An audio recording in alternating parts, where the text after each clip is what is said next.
여러분 안녕하십니까?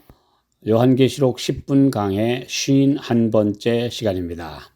오늘은 계시록 3장의 두 번째 강해로 시들고만 종교개혁이라는 주제로 이번 회와 다음 회에 걸쳐서 사대교회에 보내시는 편지 계속 말씀을 드리겠습니다.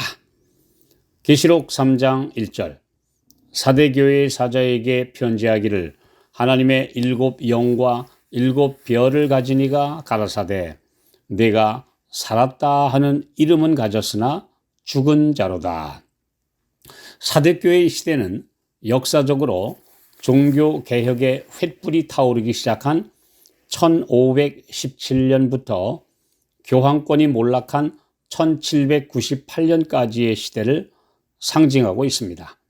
이와 아울러 이와 유사한 교회들, 즉 부흥과 개혁이 잠시 일어났다가 오래 지속되지 못한 채 영적인 침체 상태로 깊은 잠에 빠져버린 모든 교회들에게도 그대로 적용되는 말씀입니다.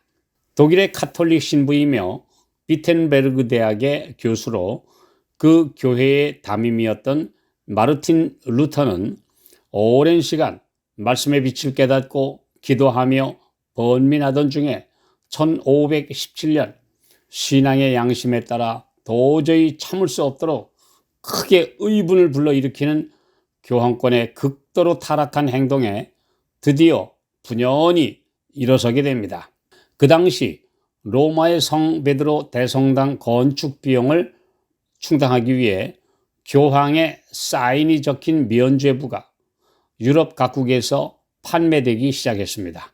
독일의 면죄부 판매 대행을 맡은 테체르라는 신부는 모든 백성들이 속해 있는 카톨릭 교회의 신자들에게 이 면죄부를 사면 자신과 가족들의 모든 죄가 사면되어 연옥에서 벗어나 천국으로 직행한다고 선전하기 시작했습니다. 사람들은 땅을 팔고 집을 팔아 죽은 부모 형제와 자식들을 연옥에서 고생하고 있는데 천국으로 지금 옮겨주기 위해서 이 종이 한 장을 샀으며 가난한 자들은 돈을 구하지 못해 가슴이 타들어가야 했습니다. 이런 황당한 주장이 통할 만큼 중세시대는 영적 흑암과 무지가 사람들을 덮고 있었습니다.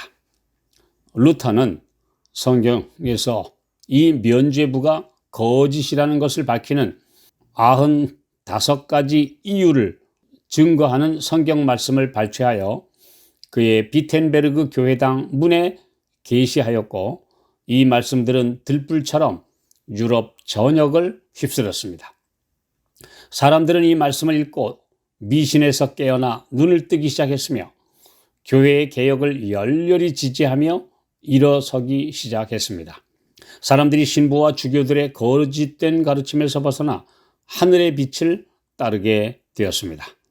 그러자 교황권의 격렬한 반대와 핍박이 시작되었고 신성 로마 제국이라 불리던 독일 황제 칼 5세가 이 종교개혁 운동을 진압하기 시작했습니다. 그러나 그의 숙부이자 작센의 선거 후인 프리드리히 공과 그의 후계자인 동생 요한 후의 보호로 루터는 목숨을 보존할 수 있었습니다. 마르틴 루터에 이어서 스위스의 즈빙글리, 프랑스에서 탈출한 제네바의 칼뱅 등 여러 종교개혁자들이 오직 성경, 곧 솔라 스크립트라라는 라틴어 구호를 외치며 개혁의 선두에 섰습니다. 오랜 세월 동안 목숨을 버리며 말씀의 진리를 전파한 왈덴스인들도 이 운동에 가담했습니다. 그리고 프랑스의 유그노 교도들과 알비젠스인 등 유럽 여러 나라의 신교도들이 목숨을 걸고 종교개혁 운동에 참여했습니다. 1521년 4월 18일 독일의 보름스에서 열린 신성 로마 제국 의회에 소환된 루터가 황제와 제후들과 추기경들, 그 나라의 최고 고위직들 앞에서 그의 소신을 밝힌 오직 성경으로 나의 잘못을 지적해달라. 그렇지 않으면 목숨을 다해 이 진리를 지키겠다. 나의 양심은 하나님의 말씀에 사로잡혀 있다. 오 하나님이여 나를 도우소서라는 이 종교개혁 선언은 이후 종교개혁의 핵심 구호가 되었으며 그 견고한 교황권을 부셔버리는 진리의 검이 되었습니다. 유럽에서 시작된 이 종교개혁은 개신교회를 영어로 프로테스탄트라고 하는데요. 이 뜻은 항의자입니다.